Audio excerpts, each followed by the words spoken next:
a perda de memória, dificuldade para executar tarefas, para falar, cãibras, perda de equilíbrio, tremores. Antigamente se dizia que era coisa de velho, virou gagá e outros desprezos de mau gosto do tipo. Com o aumento da sobrevida da população, cresceu a consciência de que esses sintomas podem ser de doenças degenerativas responsáveis pela morte de milhões de pessoas por ano. Alzheimer, Parkinson e a esclerose lateral amiotrófica, a ELA, são doenças neurodegenerativas as mais frequentes na terceira idade. No Brasil, estima-se que 1.200.000 idosos possuem algum tipo de comprometimento cognitivo. E olha só, para 2030, a pesquisa que vai chegar a 65 milhões no mundo, os portadores desse tipo de deficiência. E em 2050 já pula para 115 milhões.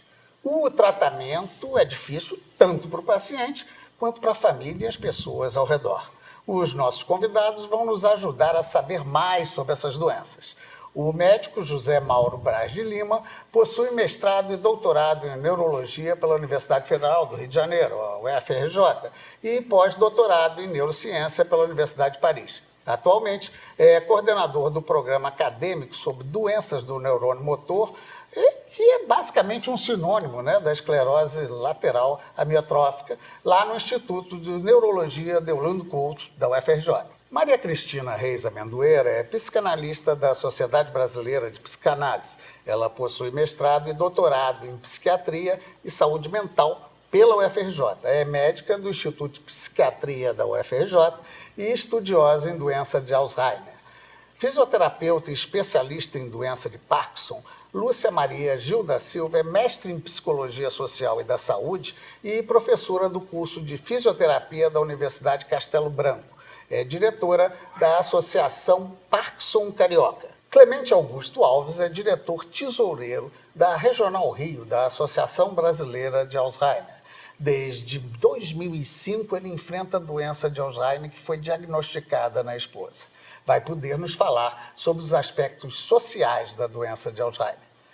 Eu abri o programa apresentando dados, estatísticas, mas em nenhum momento ficou tão claro por que essas diferenças de nome entre uma doença e outra. Então, eu vou pedir aqui para que eles ajudem a gente a entender qual a diferença de uma doença para outra. Primeiro, a ELA, doutor Zé Mauro. Bem, a esclerose lateral amiotrófica, ELA, né, e conhecida também como doença de Charcot, descrita por grande neurologista no meados do século XIX, é uma doença degenerativa que acomete prioritariamente o sistema motor, neurônio motor, né?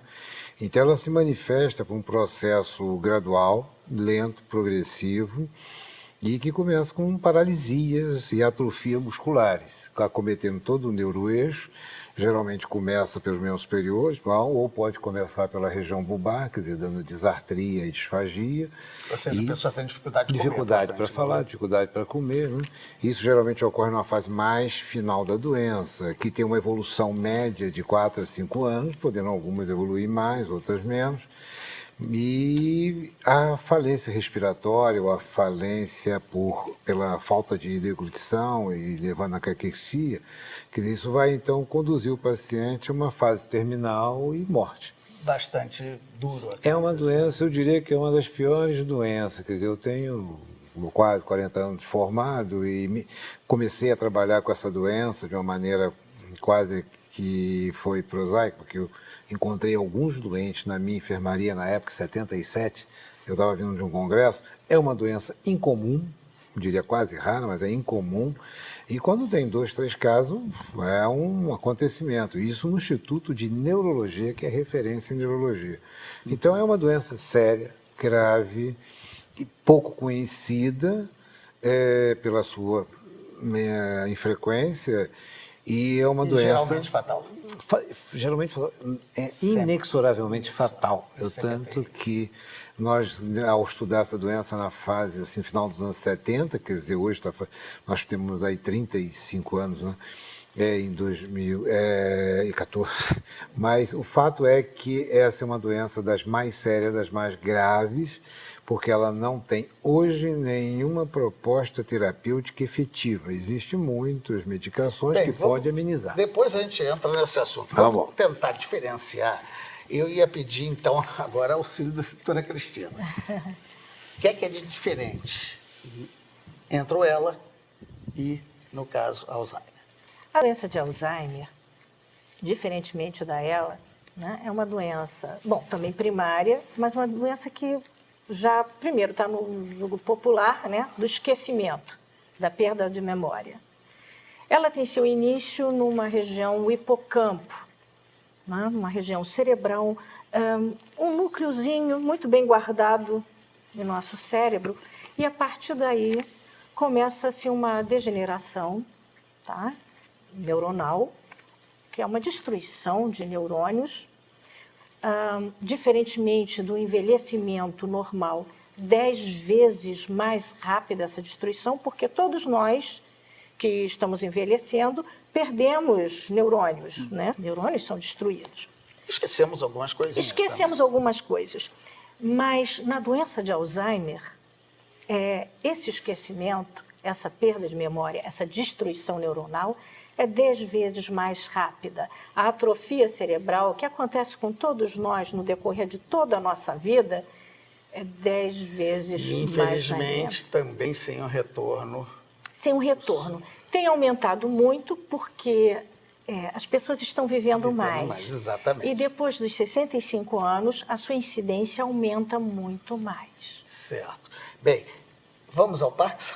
Eu pediria para a nossa Lúcia nos ajudar aí na definição rápida dele. Então, as fisiopatologias são bem diferentes, né? No caso da doença de Parkinson, segundo James Parkinson, que foi o primeiro neurologista que descreveu a doença, quando ele observou um grupo de idosos que apresentavam os mesmos sintomas, a doença de Parkinson ela é caracterizada, bem diferente do Alzheimer, da esclerose lateral amiotrófica, ela é caracterizada inicialmente por um tremor, que pode ser um tremor que começa numa extremidade, pode ser na mão, por exemplo. É um tremor de repouso. É importante destacar que é um tremor diferente do tremor que o idoso normalmente apresenta, que é um tremor quando ele pretende fazer um movimento. A bradicinesia, que é a lentidão dos movimentos. Esse paciente vai se transformando, vai ser cada vez mais lento para a realização dos movimentos.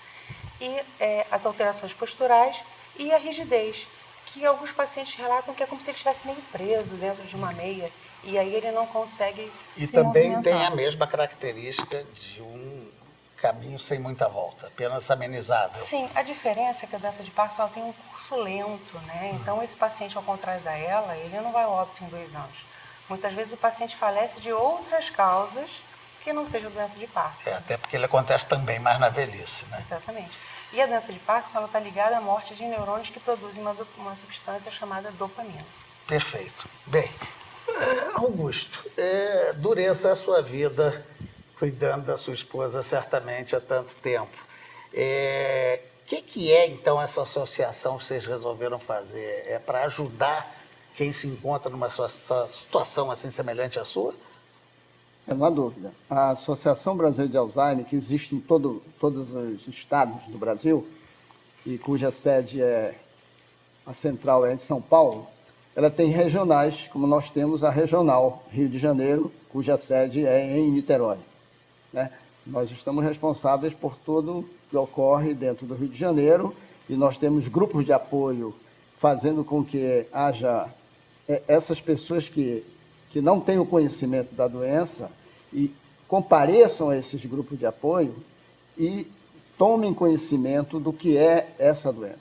Então, na realidade, a ABRAS procura trazer essas informações para que as pessoas comecem a pesquisar, procurar o que é melhor para E talvez fazer também uma certa orientação sobre a forma de cuidar, né? Porque não adianta botar um acompanhante só, Exatamente. Tem que ter uma forma de lidar com isso, não? Tanto é que as associações, as ABRAS do Brasil todo, tem os grupos, além do grupo de apoio, tem o curso de cuidador, que eu fiz em 2010, para aprender como é que funciona essa doença. E esses cursos é que vão trazer capacidade para essas pessoas difundirem a doença e cuidarem dos seus pacientes. Agora, o senhor estima que entre pessoas preparadas e não preparadas, talvez até por desconhecimento, né, bota uma acompanhante, uma ex-empregada, estaremos como? Há um desequilíbrio ainda muito grande? Ainda há um desequilíbrio muito grande, mesmo porque há determinadas funções de cuidadoras que não são ainda muito valorizadas. Daí porque a legislação que está criando a profissão de cuidadora ainda se encontra na Câmara Federal para que ela seja... Então ainda é um procedimento... não há dúvida nenhuma. Já foi aprovada no Senado, mas ainda está ainda numa demora caminhada. um pouquinho lá, mas E daqui a pouco sai. Qualquer bota momento, pouquinho nisso. né, que esteja Então, nos assistindo, pode ser que já tenha saído. Tomara, não é isso? É isso aí. Bem, eu vou então fazer agora um pequeno intervalo e já a gente volta para então começar a discussão sobre os caminhos, tratamentos, paliativos, quais são os caminhos para enfrentar essas doenças. Um instantinho só e a gente volta já.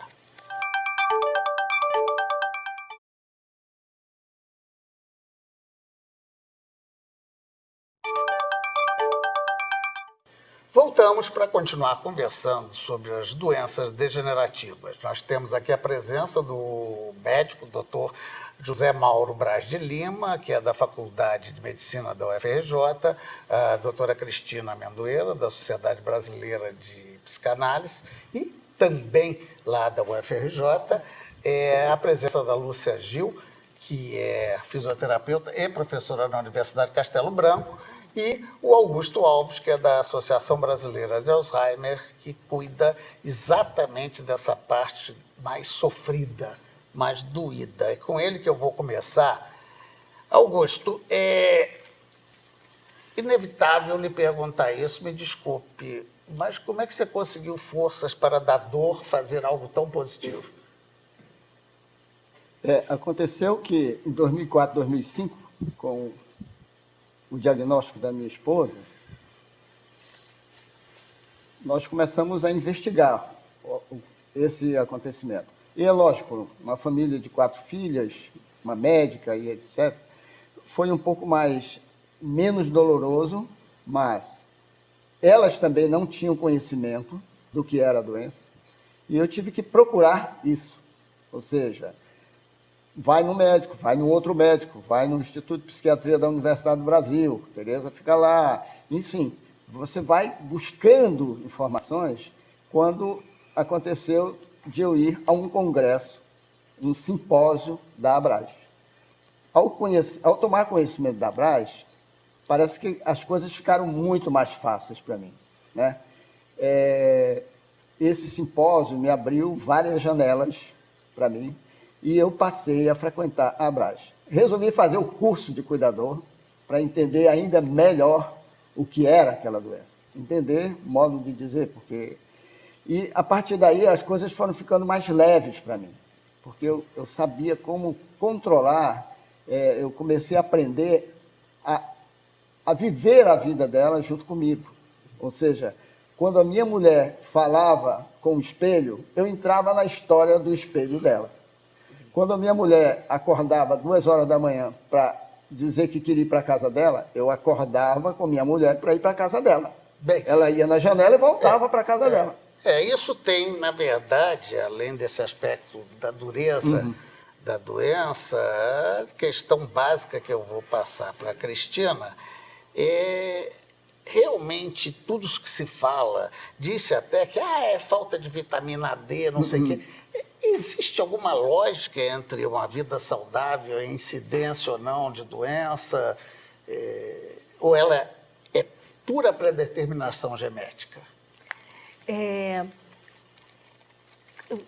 Foi interessante ouvir o Augusto, porque ele já está falando do desconhecimento que se tem sobre a doença. Uma das questões, vou lhe responder essas perguntas, mas uma das questões principais é que o campo da demência é maior do que a doença de Alzheimer, né? Então, existem doenças, né, que a gente pode chamar síndromes demenciais, que podem ter várias causas. Uma delas, e talvez a mais importante, seja a doença de Alzheimer, porque aumentou a incidência bastante mesmo principalmente no Brasil, no Rio de Janeiro. As demências,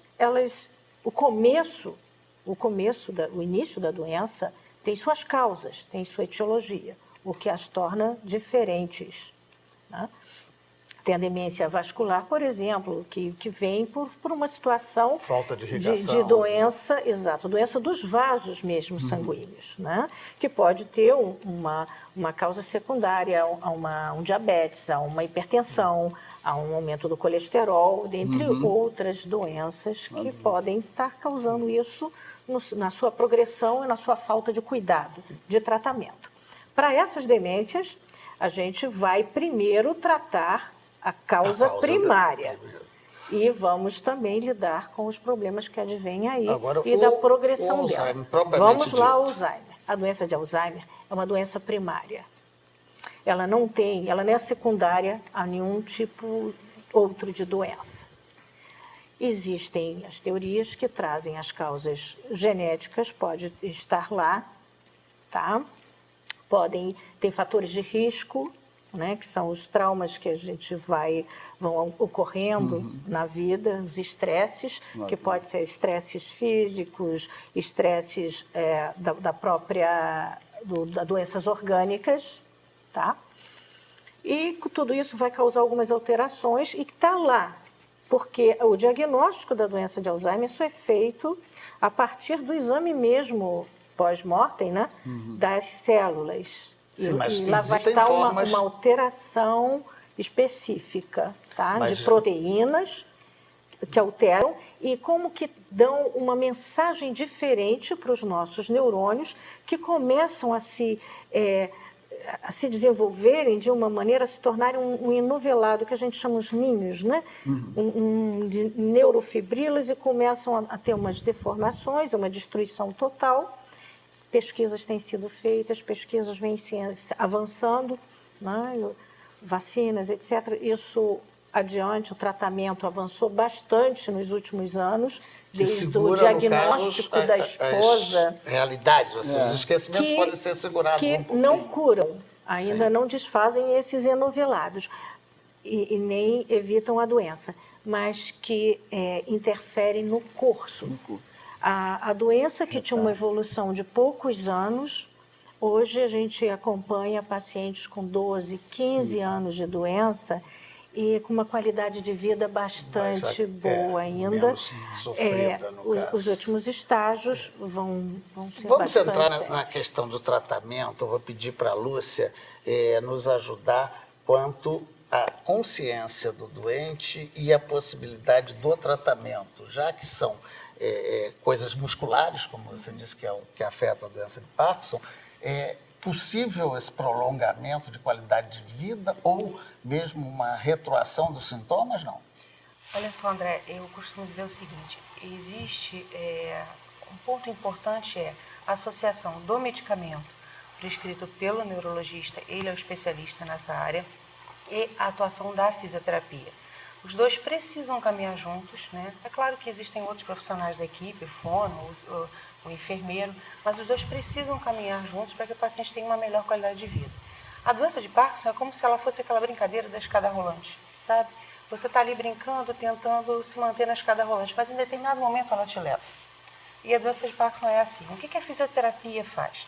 Ela tenta manter a melhor qualidade de vida do indivíduo para que ele seja o mais independente possível durante a maior parte do tempo, né? E também previne alterações secundárias que podem surgir. Então é importante que o paciente seja atendido num serviço de fisioterapia, que tenha conhecimento e seja especializado no assunto e que ele tenha um acompanhamento constante do neurologista. Então, com certeza... E no caso, é possível retardar ou melhorar? A gente melhora os sintomas que surgem, né, com a fisioterapia. A gente é como se o paciente, se ele não faz a fisioterapia, é como se a doença de Parkinson agisse mais rápido. Porque as limitações vão surgindo, os encurtamentos vão surgindo. Então, se ele tem dificuldade em realizar determinadas atividades, ele acaba não conseguindo mais realizar essas atividades e mais rápido ele vai para uma cadeira de rodas, mais rápido ele fica restrito. Certo, melhora a qualidade de vida, portanto. Muito. Bem, Zé Mauro, eu peguei todos, deixei para você para agora, pelo lado neurológico. cada dia se tem uma esperança maior. Se fala em célula-tronco para recuperar neurônio, criar neurônio. Você acredita em ver uma perspectiva englobando geral as três doenças, de uma capacidade do homem de melhorar essa situação, de sair dela? É um grande desafio. E esse desafio mexe com o imaginário. Imaginário do paciente, né, que tem o direito de sonhar, da cura, o imaginário da família, o imaginário de muitos médicos e de muitos cientistas, de muito pesquisador. Nessa minha trajetória, eu trabalhei na clínica, atendendo, e trabalhei no laboratório, fazendo pesquisa. Minha tese inicial foi trabalhar com a tentativa de descobrir uma etiologia viral da ELA, em 77, 78, onde nós tínhamos um trabalho junto com a Fiocruz, inoculando 2.000 camundongos babies, camundongo de um dia. Quer dizer, foi um trabalho bastante de bancada, né? E um trabalho epidemiológico. Então, agora, a clínica é soberana, né? Como se costuma dizer na clínica.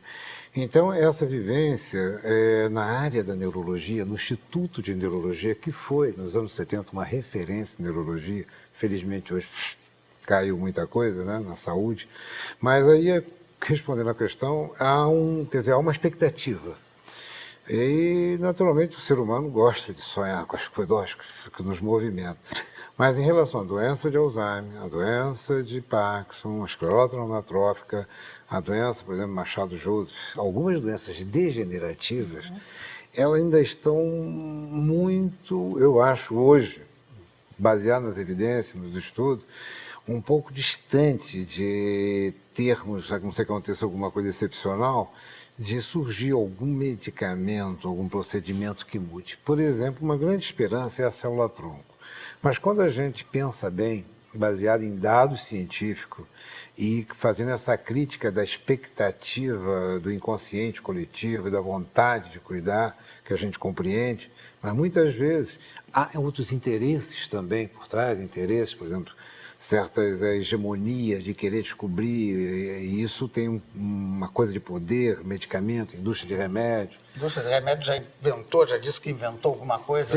E às vezes vem com promessas assim, como na ELA surgiu um remédio, por exemplo, né, dando um exemplo imediato, eu fiz parte desse início da descoberta do Riluzole, que foi em 92, é um estudo multicentro na Europa, Estados Unidos, eu estava na Salpêtrière, quando começou os primeiros testes, né? E aí surgiu o Riluzole, que foi lançado em 96, 97.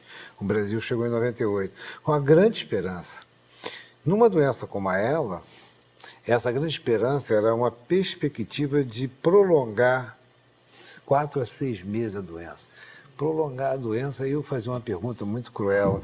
Prolonga 6 meses, no início, no meio ou no fim? Se for no fim, é terrível, entende? Então, com Alzheimer e com Parkinson. Se a gente estender mais tempo essa doença, é uma pergunta meio maluca, né? A Cristina pediu até para falar, vamos lá, Cristina. Eu gostaria de falar sobre isso, que eu acho que é extremamente importante, o tratamento pelas questões da medicação, como o colega está falando, né?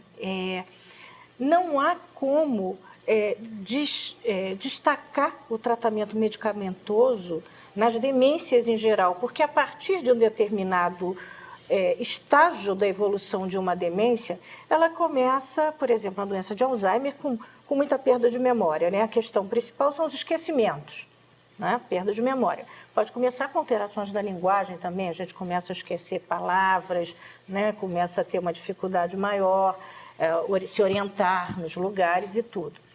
A medicação, nesse momento, os antidemenciais podem ajudar, mas não pode estar destacado de todo um entorno que é extremamente importante, que é o que ele acabou de falar, a qualidade de vida, a questão do poder manter alguma autonomia, alguma independência. Bem, aí o respeito a deixa essa pessoa. Eu pegar um pouquinho importante. do depoimento aí do Augusto sobre isso. Ele questionou no meio, no início. Você que tem isso próximo do seu coração, como é que é a sua visão dessa questão do remédio, do prolongamento da vida? Na realidade, os remédios que a minha loura linda toma, eles só têm o sentido de evitar costuma-se dizer, a velocidade da doença. É como se eu estivesse descendo umas escadaria, e de repente os degraus vão escorregando, né? Vão escorregando. Então, os remédios que ela toma, eles são apenas para que essa velocidade da doença, que ela é muito violenta no início, logo, quando começa e você não sabe. A minha esposa começou. Desesperador, Desesperador, eu não sei isso, eu esqueci a senha do banco, você está me roubando. Isso. Então, são coisas que vão acontecendo terríveis.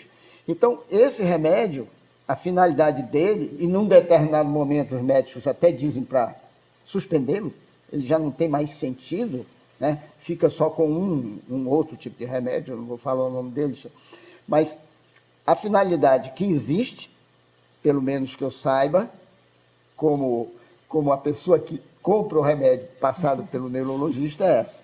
Ou seja, esses remédios, eles têm a finalidade de fazer com que haja uma demora, um retardamento da doença. Entende? É o que o Zé Mauro estava colocando, conclua aí, Zé Mauro, para a gente poder uma questão, por exemplo, que é uma importância, por exemplo, a esperança na célula-tronco. Eu trabalhei muito com a célula-tronco.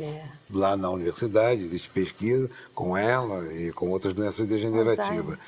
Então, a célula-tronco ela tem uma estratégia de ação muito pontual. Por exemplo, se eu tenho um infarto e coloco célula-tronco no infarto do miocárdio, ela dá resultado porque ela se reorganiza na produção. Mas lembrar que o coração é um órgão puramente muscular, diferente de um cérebro que tem rede de neurônio, tem hierarquia neuronal. Então, e nessas doenças, são doenças ditas sistêmicas, são doenças como Alzheimer, como Parkinson e como a ELA, são doenças que às vezes têm um determinado núcleo, uma determinada região que é mais agredida, mas nunca é só ali, porque o que caracteriza o sistema nervoso é realmente a rede neuronal. Às vezes você tem uma lesão aqui, mas o processo é genérico, o cérebro é sistêmico e é em rede. Então, a célula-tronco é difícil pensar em célula-tronco, atuar nessas doenças que são multilocais e são sistêmicas. Na ELA, nós tivemos isso que é importante trazer, é que essa expectativa, que eu não posso dizer para o doente para não fazer isso, porque ele está sofrendo, os doentes sofrem, as famílias sofrem. Então, doutor, posso usar? Eu coloco as questões com muita delicadeza, mas eu tive pacientes que venderam carro, venderam apartamento para tomar injeção de célula-tronco na Alemanha, São Paulo, Minas, na China, e foram tomar célula-tronco. Então existe aí... que é a vida deles. Não, existe uma fantasia, isso é que é tomar o cuidado. Então os remédios oficiais, eles também tomam cuidado de dizer, o efeito é só até aqui. Então, na esclerose amiotrófica, eu posso falar mais, né? Como neurologista clínico, com essa coisa, é a questão que o que melhora realmente hoje ainda, o remédio ajuda, mas o que melhora é o cuidado com a equipe multidisciplinar, o cuidado sistêmico, que é isso que aumenta a qualidade de vida e aumenta e posterga o cuidado hoje, que tem uma equipe com médico, psicólogo, enfermeiro, assistente social, isso realmente melhora. Vamos precisar fazer um pequeno intervalo, a Cristina está querendo falar, na volta a gente lhe dá a palavra. Um instantinho só você, a gente volta já já.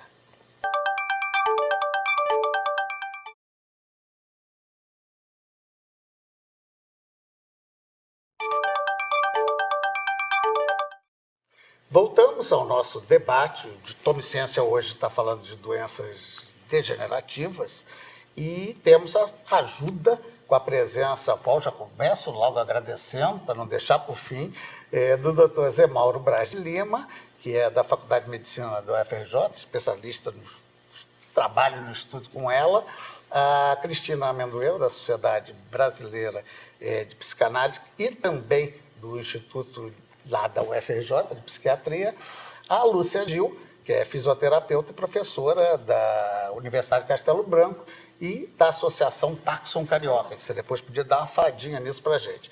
E o Augusto Alves, da Associação Brasileira de Alzheimer. Bem, quando a gente foi para o intervalo, Cristina estava querendo falar direito seu adquirido. Vamos em frente. Eu fui provocada aqui por questões que acho que são de extrema importância, né?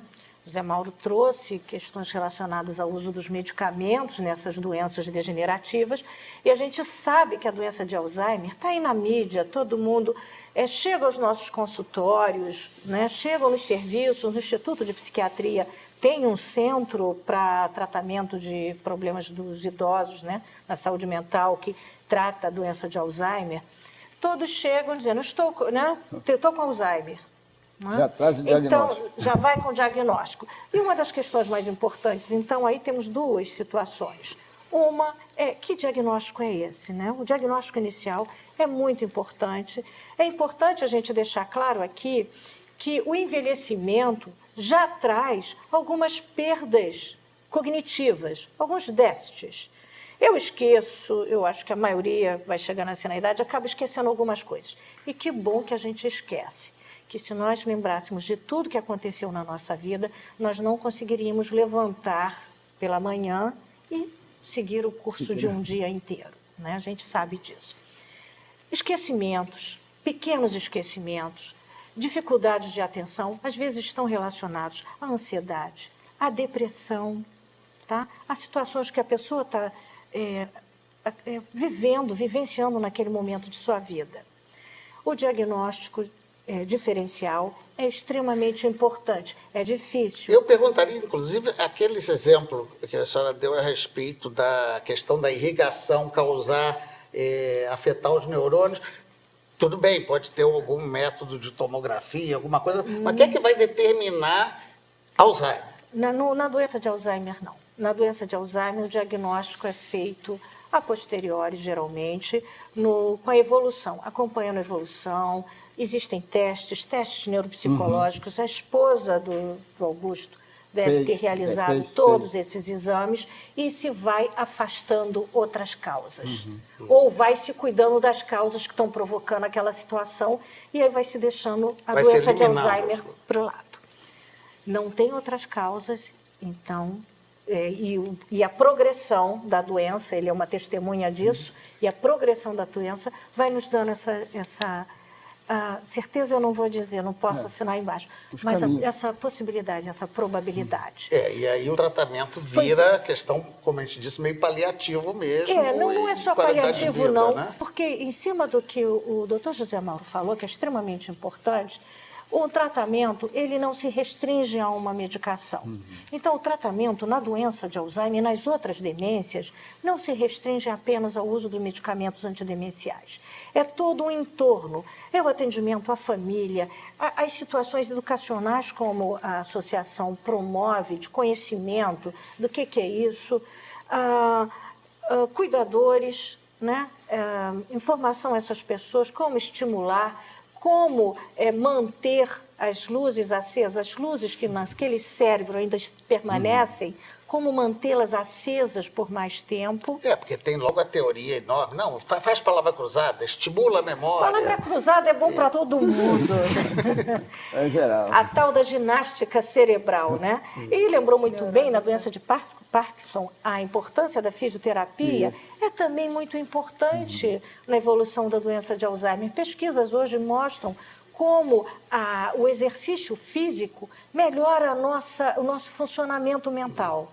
Isso também é para todos. Deixa eu Mas para aproveitar. quem está com um processo degenerativo que já puxa para trás, todas essas situações que puxam adiante são extremamente importantes. Então, o medicamento, ele faz parte de todo um grupo, de todo um projeto terapêutico que traz para essa pessoa e para a família e para a sociedade também em torno dele, sua comunidade, um momento de relacionamento melhor, de possibilidades, de manter as maiores claro, doutora quantidades de Cristina, luzes. e eu quero aproveitar esse aspecto, que o drama que se dá é muito maior, às vezes, para a família do que, muitas vezes, para o paciente. Embora eu tenha sofrido de perto na família uma tia que assustou os seus filhos ao dizer estou apagando em vida, ou seja, ao ter a consciência de que ela estava perdendo a memória, né? E em algum momento essa consciência vem. Falávamos então da idade, das perdas inevitáveis. Agora temos exemplo que o Ela não respeita muito esse limite da idade, não, né, professor Gianmauro? O Rodolfo Fernandes, editor-geral do Globo, 48 anos, né? teve que passar um dobrado, existem aparelhos para dar uma qualidade de vida, depende muito da tecnologia, né? Como é que... A tecnologia ajuda, mas os casos príncipe, quer dizer, que foram descritos por Charcot, quando começou a identificar essa doença, eram duas mulheres de 38 e 40 anos, quer dizer, e normalmente a faixa etária dominante é em torno de 50, 60 anos. Essa década é a década que tem maior número de casos. Se a gente faz uma curva de Gauss, concentra uma maioria aí. Mas temos pacientes na clínica, no Instituto de Neurologia, tem um doente com 35, com 30 anos. Com 30 anos, começando com ela. Quer dizer, aí o diagnóstico é mais difícil, porque pode ser outras doenças. Então, precisa de uma certeza diagnóstica. Porque ela é uma doença difícil. O diagnóstico inicial também não é muito fácil, porque os médicos, muitas vezes, não conhecem. Eu formo médico e eu tenho médicos que nunca vi um caso de ela. Então, essa fase inicial precisa tomar todo o cuidado, porque um diagnóstico de ela é um diagnóstico quase que de uma condenação. Então, eu costumo dizer lá na clínica, para a minha equipe, dizer assim, olha, o diagnóstico de ela tem que ser um diagnóstico definitivo. Porque se você disser que alguém está com ela, essa doença é inexorável, fatal. Então, não existe um caso de ela que tenha regredido e melhorado. Se algum caso foi dado diagnóstico de ela e melhorou, não acredite, o diagnóstico está errado. Certo. Nesse sentido, até eu citei o Rodolfo Fernandes, o físico Stephen Hawking ele também é um caso, ele está vivendo longamente produzindo. Tem 50 anos de evolução. Então, eu estive num congresso nos Estados Unidos, e teve uma mesa em que se falava sobre clínica da ELA e comentou. Então, um grande neurologista, e até em outros lugares, disse, aquele é um caso de ELA. É muito, não seria ousadia, mas é muito delicado dizer que aquele é um caso de ela. Eu vejo ela, então, há 35 anos, no mínimo, assim, vendo, todo dia assim, esse tempo todo sem interrupção. Então, eu digo que o Stephen Hawking não é um caso de ela, padrão. É um caso de uma doença neurodegenerativa do neurônio motor que se superpõe, no ponto de vista da fenomenologia, o fenotipo, né, a manifestação clínica, muito superponível a ela. Mas nenhuma ela dura 50 anos, até hoje. E ele chegou e está com 70 anos hoje, começou com 20 anos. Então, ela com 20 anos é muito excepcional, muito excepcional. Então, tudo leva a crer, e eu falei isso numa mesa, obviamente não fui muito bem assim, porque o diagnóstico dele é de ela, mas eu acho que não e agora só, né, com 2014, a campanha de balde, pegar dinheiro, estimular, quer dizer, pelo menos ficou mais conhecida a doença. Deu uma visibilidade, porque essa é uma doença que teve alguns atores, o David Niven morreu com ela, o Lou Gehrig, nos Estados Unidos, dá um nome a Lou Gehrig Disease, várias personagens importantes tiveram ela, né? Mas a questão é que ela não era uma doença de grande visibilidade. Então, seja talvez o principal valor, como você falou, de dar visibilidade a uma doença que precisa, sim, de recurso para investigar a sua possível causa e seus possíveis tratamentos. Mas isso não deve estar, vamos dizer assim, sendo prevalente a uma coisa mais importante, que é onde eu levo meu paciente com ela? Onde é que eu trato o paciente com ela? Onde ele vai ser levado e ser atendido por uma equipe multidisciplinar? Isso não tem. Isso não é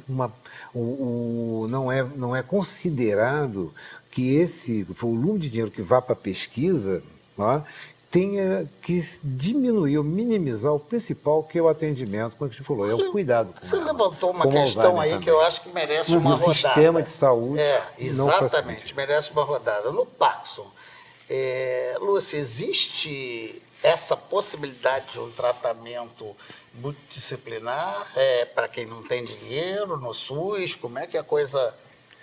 Bom, na verdade, a gente sabe que o paciente com Parkinson, assim como todos, necessita de uma equipe multidisciplinar. No SUS, a gente tem alguns serviços, mas a gente sabe que ainda é difícil chegar lá. Ainda não é como deveria ser. Ainda não existe a quantidade de vagas necessárias para absorver essa quantidade de pacientes que descobrem a cada semana e a cada mês que elas são portadoras de doença de Parkinson. Né? Nós, na Associação Carioca, né, na Associação Parkinson Carioca, nós temos sempre a porta aberta. Pra qualquer Mas essa paciente que associação, diga-se de passagem, eu disse que você tinha que falar um pouquinho sobre ela é de pessoas que lidam do assunto ou familiares de doentes, como no caso da sociedade lá do Augusto? Como é que ela é composta? Bom, a Associação Parkinson Carioca, na verdade, ela surgiu do Serviço de Fisioterapia Neurofuncional há 12 anos atrás. Os pacientes com Parkinson foram chegando, né, e a professora Vilma, que é a presidente da associação na época, junto com os familiares, junto com nós, que éramos profissionais já formados e trabalhando com ela, percebeu a necessidade de criar uma associação em prol da luta dos pacientes com doença de Parkinson. E daí surgiu toda a loucura, né, toda aquela busca pelo reconhecimento e luta que nós temos até hoje ainda para levar para a sociedade o entendimento do que é a doença de Parkinson. Como eu te falei, nós não temos a porta fechada, nós ficamos no Centro Municipal de Reabilitação do Engenho de Dentro, né, no 2º andar, trabalhamos sempre no horário da manhã. Vocês têm algum site, alguma coisa assim? Nós temos a página da Associação Parkinson Carioca, basta colocar lá Associação Parkinson Carioca no Google que vai aparecer. E nós ficamos na rua Ramiro Magalhães, número 521, no Engenho de Dentro, no Centro Municipal de Reabilitação. Agora, claro, como o programa é nacional, a pergunta, existem similares em outros estados do país? Existem, né? Mas ainda de uma forma muito tímida. Existem outras associações, na verdade, existem outros serviços. Nós, na Universidade de Castelo Branco, também temos uma clínica escola e recebemos paciente. E eu costumo dizer, nenhum paciente volta da porta. Todos vão ter que ser atendidos. Exatamente. Tem que ser atendido. Paciente com doença de Parkinson, paciente pós-acidente vascular cerebral, paciente com esclerose lateral amiotrófica, esses não podem voltar. Né? A gente precisa realmente arrumar uma forma de atender, de acolher todas essas pessoas. Bem, eu vou ter que fazer mais um pequeno intervalo. Óbvio que eu não perguntei para a Cristina a visão dela do atendimento do caso do Alzheimer, mas a gente ainda tem tempo, tem mais um bloco. Um instantinho a gente volta. Já, já.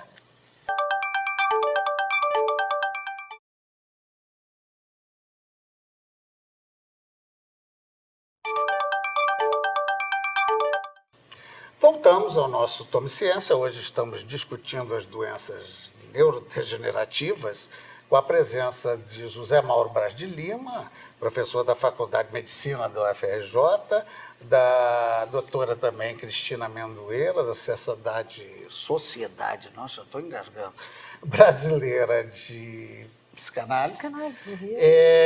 Temos também a presença de Lúcia Gil, que é professora na Universidade de Castelo Branco e fisioterapeuta, e o Augusto Alves, da Associação Brasileira de Alzheimer, que vem a ser uma entidade que congrega as pessoas que convivem com a doença no seu dia a dia. Bem, antes de começar ou de continuar o nosso debate, eu quero me dirigir aí a vocês diretamente por conta de uma tradição do programa, que é colocar em seu site, então anota aí o site, www.tomeciencia.com.br, ok? www.tomeciencia.com.br. A gente vai colocar lá numa seção Saber Mais indicações para que você possa se aprofundar no conhecimento do tema que estamos discutindo aqui. Indicações que eles, aqui eu já agradeço por isso, irão nos dar e a gente coloca lá para que todos vocês possam, se interessando, saber mais, se aprofundar e ter, então, o sentido que tem o programa. Agora, se você tem alguma ideia, sugestão, palpite, opinião, o nosso e-mail é ideias@tomeciencia.com.br. Ideias, sem acento, né? @tomeciencia.com.br. Bem, vamos então ao último bloco do programa. Eu vou pedir à Lúcia uma interpretação que é certamente diferenciada no caso do Alzheimer e do Parkinson, que é o nível de consciência desse atendimento, porque o portador da doença de Parkinson tem plena noção das suas limitações. Como é que é lidar com isso, né? Lidar na medida que ele tem consciência. Então, na fase inicial, muitos pacientes negam, né? Não, o que é isso? Eu não tenho. Mas os sintomas, eles vão aparecendo, eles vão, na verdade, limitando algumas atividades. E a gente falou no outro bloco, André, da importância da fisioterapia e do tratamento medicamentoso, assim como dos outros membros das outras equipes. Só que a gente não fica só aí. É importante a gente destacar que em todo esse processo, né, a família precisa estar presente. Existe a corresponsabilização com o cuidado desse paciente. E toda vez que a gente tem um paciente, que a gente percebe que ele tem um suporte familiar melhor, a gente também nota que ele se desenvolve melhor, que ele participa melhor do tratamento, né? Que ele tem uma outra forma de ver a vida. E é importante a gente destacar que a doença de Parkinson ela não é uma sentença de morte, ela não pode ser vista dessa forma. É possível viver e viver bem com a doença de Parkinson, quando você tem um apoio profissional e quando você tem um apoio da família também. Tá, mas no sentido mesmo do paciente, a gente nota que é muito comum gente tentando disfarçar. Inicialmente, sim. É uma certa vergonha que acompanha Ocorre o Às paciente. isso também vezes no sim, Alzheimer. né? Também no Às Alzheimer? vezes sim. Também ocorre A gente no- percebe, o tremor muitas vezes começa pela mão e o que o paciente faz? Ele coloca a mão quietinha dentro do bolso, ele Aham. esconde a mão ou coloca a mão embaixo da perna. Ele inibe o tremor momentaneamente. Mas não tem jeito, os sintomas vão aparecer. E é uma questão realmente de fato dele encarar que ele precisa, que ele tem a doença de Parkinson, lutar pelos seus direitos, né? Se comunicar com as outras pessoas, trocar experiências, e o ser humano ele se adapta, né? Tendo suporte familiar, tendo um apoio profissional, o paciente se adapta e ele consegue viver bem com a doença. Agora é importante que a sociedade entenda as limitações e é importante que a sociedade também acolha. E não fica também discriminando, né? Porque certamente dá um certo nervoso para a gente ver a situação, né? Um pouco dá uma pena, agora a gente tem que dar um jeito de policiar isso, né? A gente aprende, a gente passa a entender que a gente não deve ter pena, né? Cada um tem a sua história, mas que a gente precisa ter a consciência de que a gente sempre tem algo a fazer.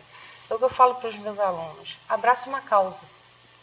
Independente da área que você estiver atuando dentro da fisioterapia, abrace uma causa, que pode ser do paciente com doença de Parkinson, que pode ser do paciente com doença de Alzheimer, né? Abrace uma causa, os pacientes com ela, mas não faça do seu dia simplesmente eu vou, trabalho, ganho meu dinheiro, vou para casa e durmo. Né? A gente precisa dar um pouco mais, porque todos nós temos muito mais a oferecer para todos os outros pacientes. Ainda mais com casos de doença. Pois não. Em cima da fala Augusto. dela, que foi maravilhosamente bem falada, eu diria o seguinte: no Alzheimer, costuma-se dizer, nos grupos de apoio onde nós atuamos, que a doença não é do paciente, a doença é da família. Então, se a família não tiver a consciência de que tem que tratar dessa pessoa com a maior amorosidade possível, né? com uma capacidade de paciência fora do normal. Então, isso tudo vai fazer com que com aquela pessoa ela fique tranquila, fique calma, porque você está passando essa informação de uma maneira com paciência e com amorosidade. A pessoa começa a perceber. Mesmo que ela comece a perder, hoje, na minha casa, a minha mulher, ela sabe a minha voz, somente. Ela não me conhece mais. Mas quando eu falo, Tereza, ela olha para mim. Ou seja, porque dizem, e está aqui a doutora, que a última coisa que você vai perder é a fala, é o som, é a música. Então, a minha voz provavelmente seja gravada ainda dentro dela, como tem a da minha filha, que está mais próxima, que são 4 filhas. Então, uma está sempre lá. Mamãe, ela já sabe que é aquela voz daquela pessoa. Então, tem uma palestra da doutora Vilma, que é nossa, que é da Brás. Ela diz o seguinte: são 2 coisas que você vai perder no final, e que são as últimas coisas mesmo.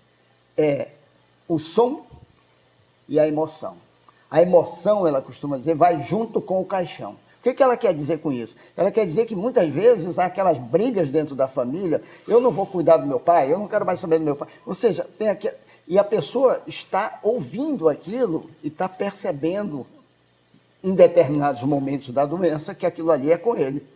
Então, essa emoção de você manter o local ideal, aquelas coisas todas, é fundamental.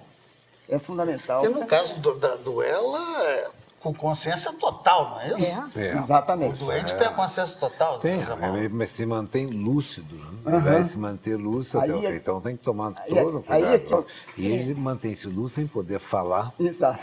se manifestar e até sem poder fazer qualquer sinal motor. Totalmente paralisado, indica que está locked in, quer dizer, fechado por Sim, dentro. sim. Só com a consciência plena.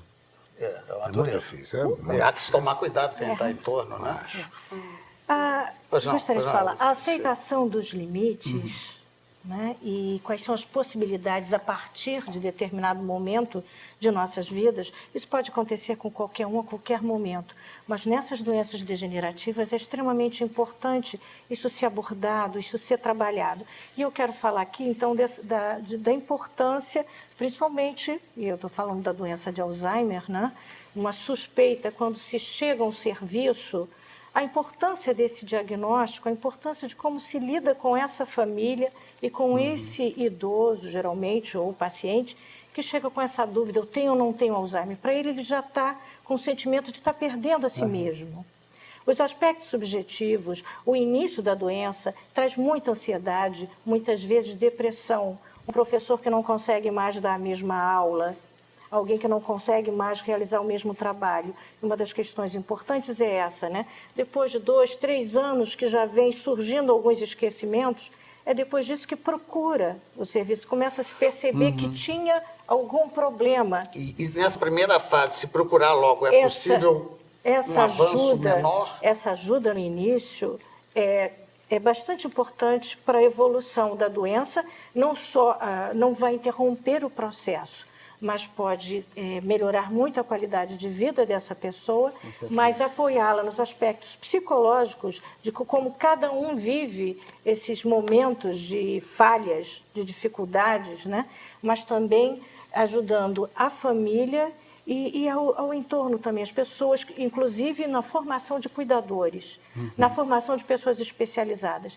E aí eu queria falar um pouco sobre, por exemplo, tem as universidades, a UFRJ, no Rio de Janeiro tem a UFRJ, tem a UERJ, tem a UF, que já vem desenvolvendo há algum tempo, inclusive centro-dias, né, para as pessoas passarem o seu dia lá, com atividades, oficinas com a fisioterapia, consciência corporal, que é extremamente importante para manter a independência dessa pessoa, mas também no apoio psicológico, porque é um momento em que muitas vezes essas situações emocionais interferem muito na alteração de comportamento que pode surgir, né, nas E esse aspecto agressividades. que o nosso Augusto levantou, mesmo numa fase mais adiantada, é possível perceber essa questão da emoção que a pessoa, alguma coisa que a pessoa falou e ela percebe e machuca o doente?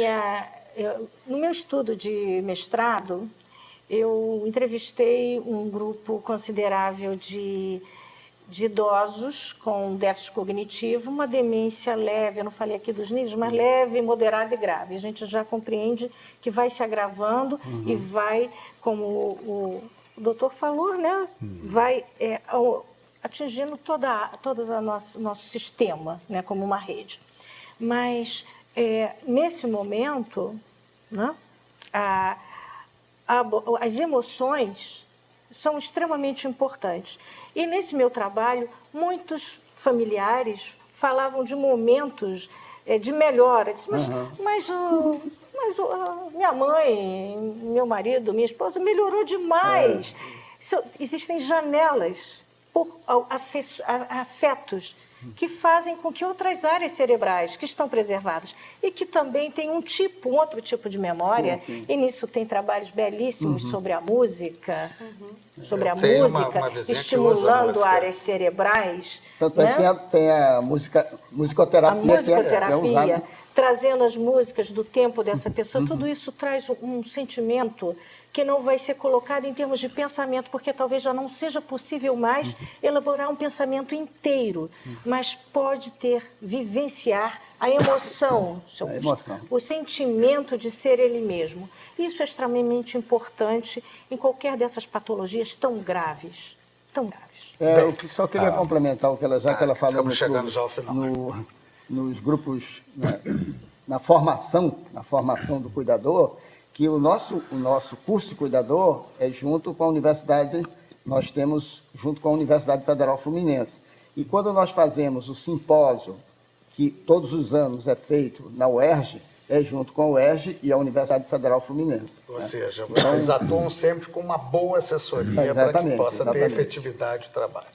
Bem, eu agradeço a presença de vocês aqui, esclarecedora. Quer fazer um fechamento rapidinho? O fechamento, eu acho que essa questão da doença da ELA, que é uma doença hoje mais visível, colocar aqui, hoje mesmo eu fiz uma reunião de família, nós temos uma reunião de família lá no Instituto de Neurologia de Olinda Couto, ao lado do Pinel, onde nós temos o serviço de doença neuromotor e ela. Então, lá com a doutora Marli Pernes, que está lá coordenando a parte clínica. Então, como é uma doença tão inusitada, nós temos lá o ambulatório às terças e quartas-feiras, né? E se depois puder disponibilizar, nós temos esses 2 fascículos que dão temas que podem ser procurados, além de procurar isso. Isso é disponível em alguma internet? Disponível também? lá no Instituto. O nosso seria, para o acesso melhor, seria contato com a gente. Comigo seria jmbl@globo.com. O que procurando a gente poderia passar as informações.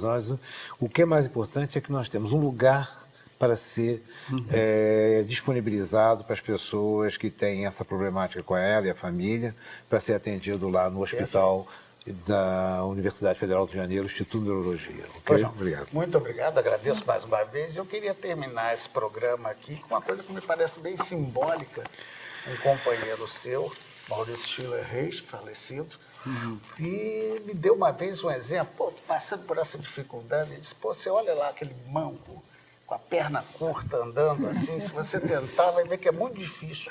Mas é a forma mais agradável que ele conseguiu para continuar andando. Com essa mensagem, eu encerro o nosso programa, agradecendo a audiência também de vocês. Até a próxima.